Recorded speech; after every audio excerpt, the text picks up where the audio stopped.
চান প্রাণের বিনিময়ে নতুন বাংলাদেশের স্বপ্ন দেখলাম কিছুদিন আগে। এরকম স্বপ্ন আমরা দেখেছিলাম 90-এর স্বৈর শাসনের পরেও, দেখেছিলাম 96-এও। আসলে আমাদের স্বপ্ন ভঙ্গ হয়েছে বারবারই। তাই এবারের এই যে সংগ্রাম, এই আন্দোলন যাতে ব্যাহত না হয়, তার জন্যই বাংলাদেশের কমিউনিস্ট পার্টি এদেশের জনসাধারণকে সজাগ থাকার আহ্বান জানাচ্ছে। সজাগ থাকতে হবে, আমাদের রক্তের ঋণ যাতে শোধ করতে পারি। এই রক্তের বিনিময়ে অর্জিত যে স্বাধীনতা, আবার সেই স্বাধীনতা যাতে বঞ্চিত না হয়।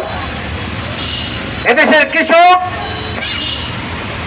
এদেশের শ্রমিক, মেহনতি মানুষ যারা স্বপ্ন নিয়ে দেশকে একবার স্বাধীন করেছে, সে লুটেরা শ্রমিক গোষ্ঠীকে দেশ থেকে বিতাড়িত করেছে, তাদের জন্য একটা সুষ্ঠু সমাজ নির্মাণ করতে হবে। আমরা এক লুটেরাদের পরিবর্তে আরেক লুটেরা গোষ্ঠী ক্ষমতায় আসা কিনা চাই না। আবার রক্ত দিতে হবে, আবার রক্ত ধরাতে হবে, আবার জীবন দিতে হবে, ওই রকম আন্দোলন আমরা চাই না। আমরা চাই এই আন্দোলনের ফলে যে একটা সুযোগ এসেছে, এদেশের প্রতিটা মানুষকে, গরিব মেহনতি মানুষকে সজাগ হতে হবে।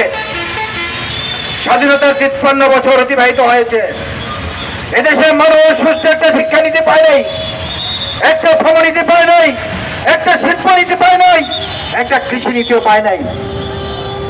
লুটেরা গোষ্ঠী কত রূপ হয়ে ক্ষমতা এসে তাদের লুটপাটের মহড়া বাঁধিয়ে গেছে এবং দেশের সম্পদ বিদেশে পাচার করেছে।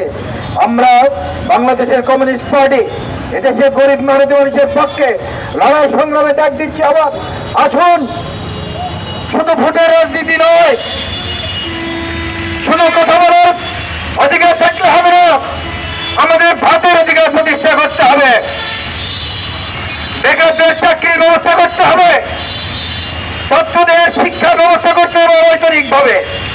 সেই দাবিতে আসুন, আবার সোচ্চার হই।